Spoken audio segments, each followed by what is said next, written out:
the Civin Shoe Company, and Zane, a high school senior. My parents first met Ernie when he came to the door to welcome us to High Street. We were invited to Zane's high school graduation that June, which I'm sure was all done as a welcoming gesture. Ernie, as you all know, was my neighbor for 60 years.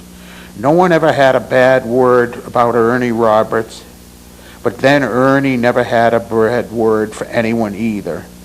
Ernie was one of my dearest friends. He was a beautiful human being. I miss him very much. I also, shortly after Ernie passed away, I wrote this tribute to Ernie, and I hope you will all enjoy hearing it. Carolyn and David Bain, have remodeled their house at 30 High Street. Carolyn and David, of course, are the daughter and son-in-law of the late Ernie Roberts. Ernie lived in the house from the 1920s until he passed away a few years ago at the age of 86. Ernie was my dear friend and neighbor for over 60 years. I was 8 years old when my parents, my brother Bob, and me moved into the neglected old Victorian house at 26 High Street. Our first night living in the house, there was a knock at the door. When my mother answered the knock, a stocky, balding young man of 26 was there.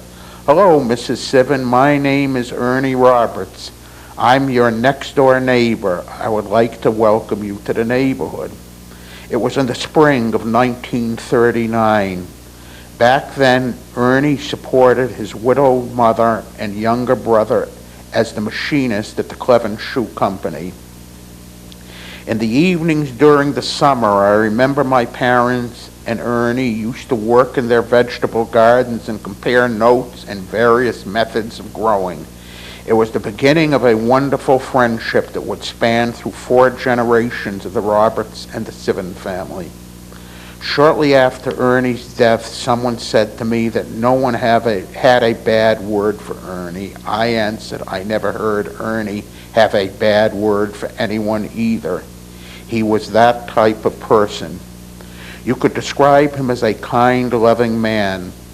His garden and backyard bordered Pleasant Street. On warm summer evenings during the 1940s, Dorothy Richards would lean out the back window of her parents' apartment in Pleasant Street and chat with Ernie. He was in love.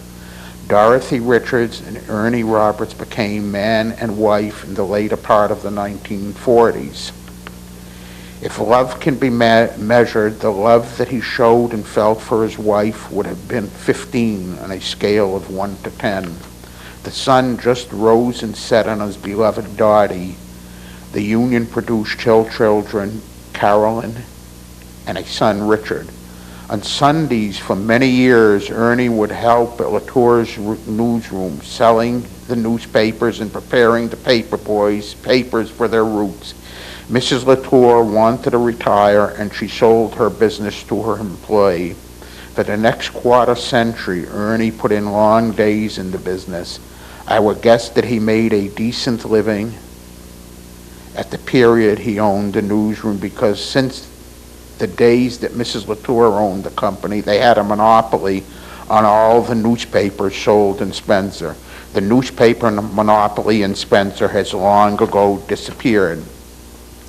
My friend and neighbor was a person of many interests. He served many years on the finance committee. He was a library commissioner. You can bet if it was good for the town, Ernie was for it. He was also a championship bowler. When he was in high school in the late 1920s and 1930s, he was a top track star. He was always quite proud of that accomplishment. Until the last day of his life, he had a passion for gardening. He would come to our door with a smile on his face, bringing produce from his garden for Dorothy and me to share. Probably foremost of all my friend's passions and hobbies was history. Not just any kind or all history. Ernie's history was special. He collected pictures and wrote and taught about events past in his beloved town of Spencer. The Spencer Telephone Book of 1999 that was produced by the New Spencer Leader features a picture of 3 of Spencer's golden boys: Ernie Roberts, the town historian; Emil Slug Goshi, the town artist; and me, the town something or other. My friend is now with his beloved Dottie, who passed away a few years before he did. Anyone who knew him considered him a friend, and anyone he knew he considered a friend. He was one of Spencer's treasures. He is missed by many. At Ernie Roberts' funeral at the Congregational Church, I was honored to be one of his pallbearers, along with the late Sumner Putnam, his friend and class president of the David Prouty class of 1932, and Reno Lammy, one of his longtime bowling buddies. His final resting place is in the Pine Grove Cemetery. So long, old friend.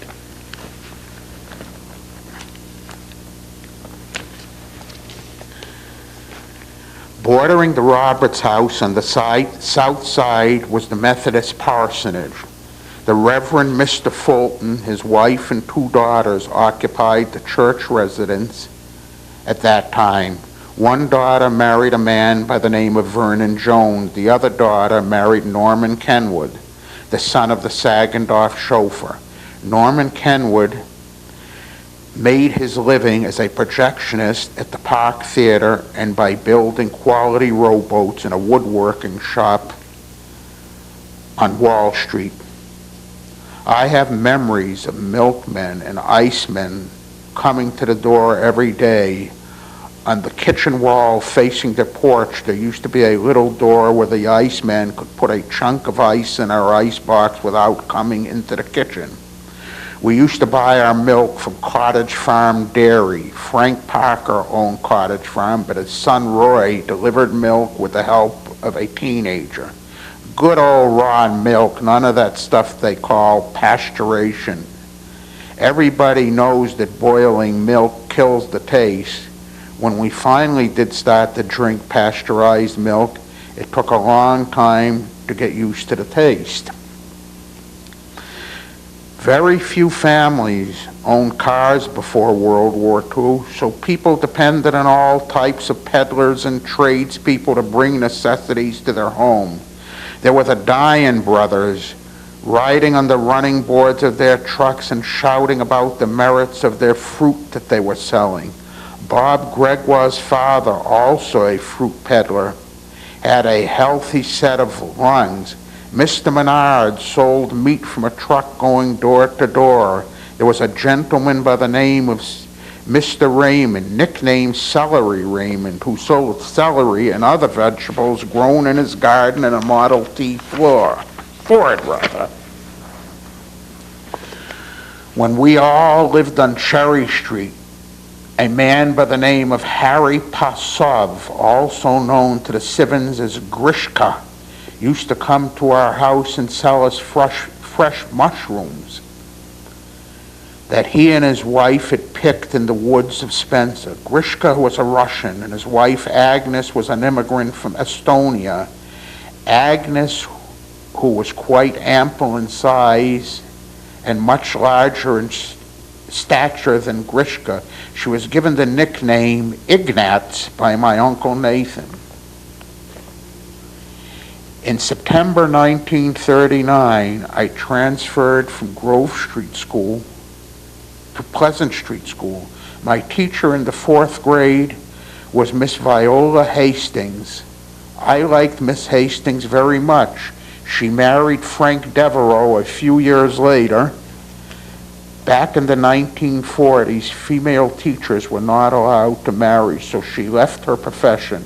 Mrs. Devereaux has been deceased for many years. She was the mother of Jim Devereaux, owner of the Oakwood Christmas Barn on Route 31. I hope you all did enjoy this next segment of memories and meeting some of the people on High Street and of some of the peddlers that plied their trades in the town of Spencer. When we do another segment, perhaps we'll talk about some other people that walked the streets of this town so many years ago. Thanks so much for watching and listening, and let's hear from you by email, mcivin@americaonline.com. Bye now.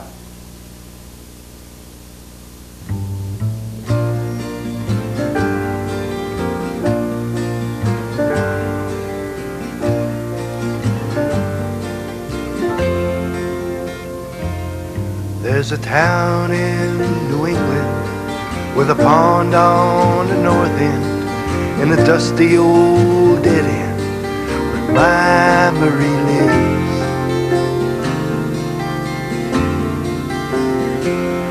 And at night when the stars glow, I stand by the window and wonder what more could this life ever bring.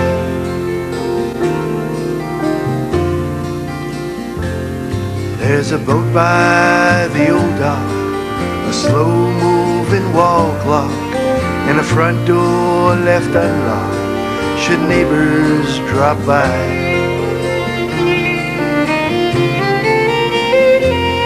For a beer on the back porch, talk of the day's work, and a song from Marie at the blink of an eye.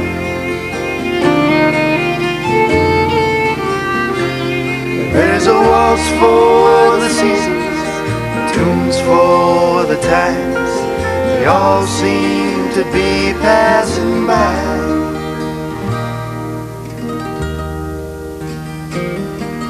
When I hear Marie sing an old-fashioned love song, life becomes still like the moon on the hill, watching the troubled clouds fly.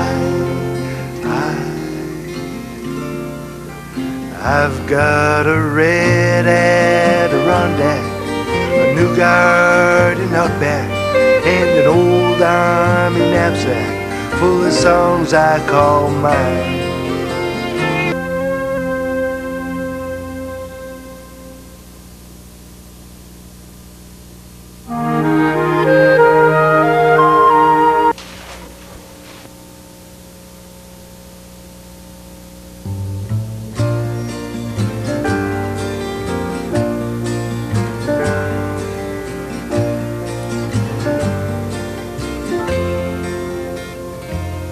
There's a town in New England with a pond on the north end and a dusty old dead end where my Marie lives.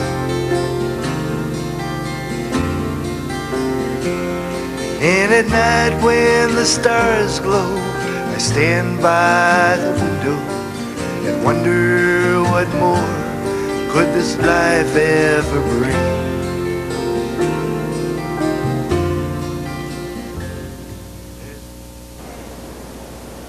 Welcome back to Memories, my story and Spencer's story. If you remember in the last segment of Memories, we went down the west side of Mechanic Street.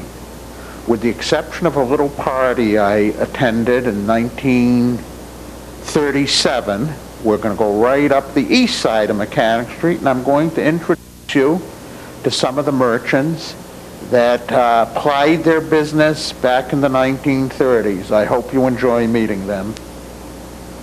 Before we take a trip up the other side of Mechanic Street and meet some of the business people, there are a few stories to tell. On February 6, 1937, I have a 6th birthday party at our apartment at 48 Cherry Street.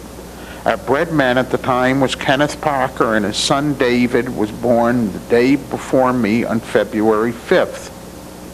And we had our 6th birthday party together. David Parker now lives in Vermont, but we had fun discussing the party of so long ago at the 50th reunion of our high school class in 1998. In the spring of 1937, I smoked my first cigarette. It would be some years before I became addicted, but was the beginning of a habit that would last for over 40 years. I did, however, get caught smoking that day in 1937. A buddy of mine who lived on May Street by the name of Eddie Duquette stole 2 Spud cigarettes from his mother. Spud was a cigarette brand of those days. Eddie and I lit up our cigarettes as we were walking by Bill Swallow's garage on the corner of Cherry and Dale Street. Bill Swallow spotted us and came out of the garage and made us both put out our smokes.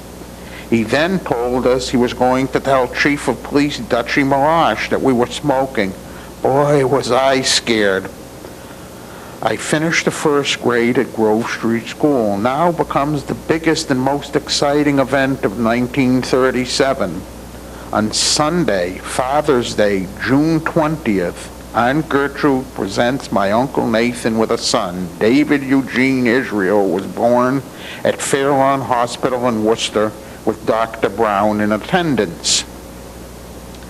Let's go back to Mechanic Street at Cherry and going up the street on the right-hand side towards Main Street.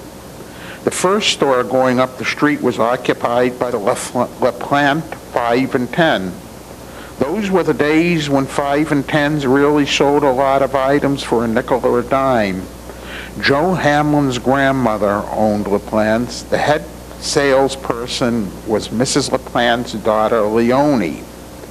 Next to LaPlante's was the Ben Franklin, also a 5 and dime store, run by some people who had moved to Spencer from Illinois. Eustace Mills, his wife and 2 children, Donald, who was a year older than me, and a daughter, Suzanne, who was a year or so younger than I, lived in an apartment in the back of the store. When the Mills